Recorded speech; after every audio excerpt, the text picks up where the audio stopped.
හයි කොහොමද සුබ දවසක් හැමෝටම පේනවනේ මම මේ සුදු කව්පි රන්වන් පාට වෙනකන් බැදගෙන තියෙන්නේ.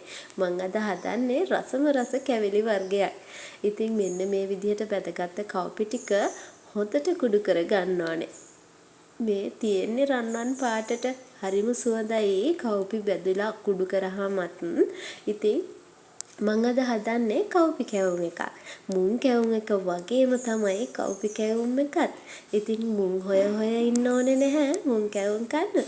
කව්පි කැවුම් එකත් ඒ වගේම රසයි. මේ විදියට හදලා බලන්නකෝ. ඔයා කැමති පාටට කැරමල් කරගෙන ඉතුරු සීනි ටික දාගෙන පැණි ටික හදාගන්න. ඊට පස්සේ ඉතින් පැණි එක පොඩ්ඩක් නූල ඇදෙන්න වගේ ටිකක් හදාගන්න. එතකොට කැවුම් එක රසට හදාගන්න පුළුවන්.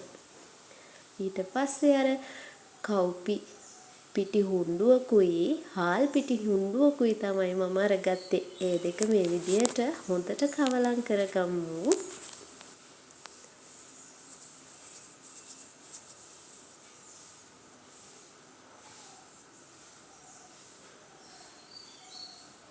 මාත් මේ හදන්නේ පළවෙනි වතාවට කව්පි වලින්. අපි බලමු මේක රසට හැදෙයිද කියලා. දැන් මේ තියෙන්නේ ඔයගොල්ලන්ට පැණි එක පේනවා.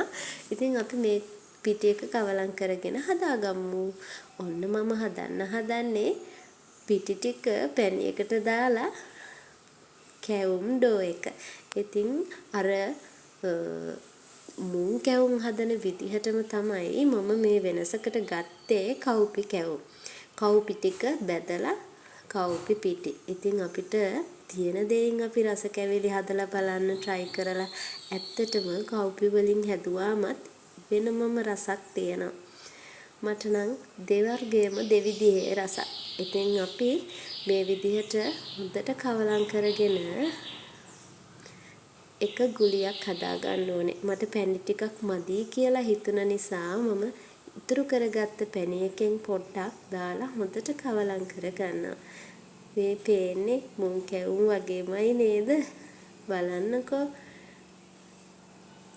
ඊට පස්සේ අවශ්‍ය ප්‍රමාණයට කෑලි ටික කපා ගන්නවා. ඔන්න ඉතින් දැන් ඔන්න හදන්නේ කැවුම් එක බැද ගන්න ඉන්නකෝ.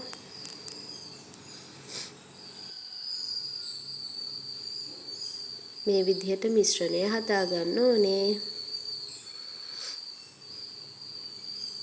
ඒ මිශ්‍රණය හදා ගන්න හැමෝම දන්නවනේ. ඊට පස්සේ චුට්ටම් බට්ටිච්චිව ඉස්සරලා හදා ගන්නවා. පේනවද? ඒක මං හදන්නේ අපේ බබාට. ඔන්න පළවෙනි එක දැම්මා. කැවුම් එක බැද ගන්න හදන්නේ. තනියම හදන පළවෙනි වතාව වුණාට මුං කැවුම් මේ ඉස්සරලා හදලා තියෙන්නේ. කව්පි වලින් නෙමේ අලුතින් හදන්නේ.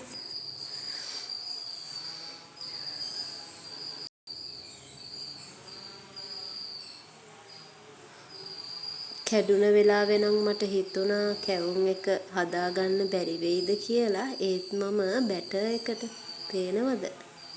බැටර් එකට තව පාන් පිටි නෙමෙයි හාල් පිටිම එකතු කරලා තමයි බැටර් එක උක්කු කරගත්තේ. ඉතින් මේ විදිහට පොඩි බයකුත් හිතුණා. මොකද හදාගන්න බැරි වෙයිද කියලා. ඉතින් මම අතෑරියේ නෑ. කොහොම හරි මේ වැඩේ කරලා ඉවරයක් කරනකම්ම try කළා. බලන් ඉන්නකෝ. මේ විදිහට හොඳට කවලම් කර ගන්න ඕනේ.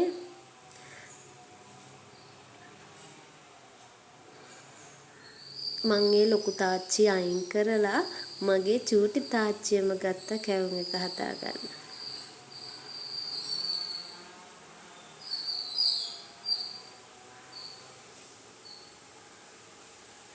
දැන් නම් හරියන්න ඕනේ කියලායි මගේ මේ හිතේ තියෙන්නේ. මොකද ඉතින් අපරාධෙනේ විසි කරන්න වුණා. අපි බලමු.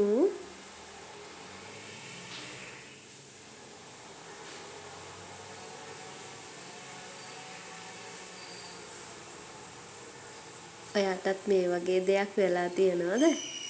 මගේ channel එක අලුතින් බලන කෙනෙක් නම් මම මතක් කරගෙන යනවා මාව subscribe කරගෙන යමු කියලා ආදරයෙන් ඉල්ලීමක් කරනවා. මාත් එක්ක දිගටම එකතු වෙලා ඉන්න.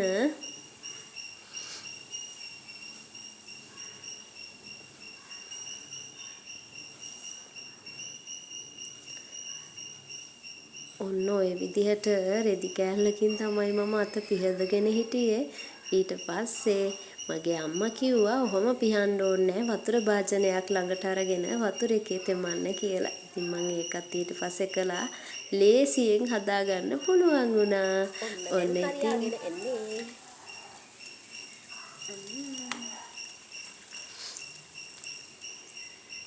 වරදින්න ඕනේ හරියන්න කියලා කිව්වට අද තමයි දැනගත්තේ ඇත්තටම වරදින්න ඕනේ හරියන්න කියලා.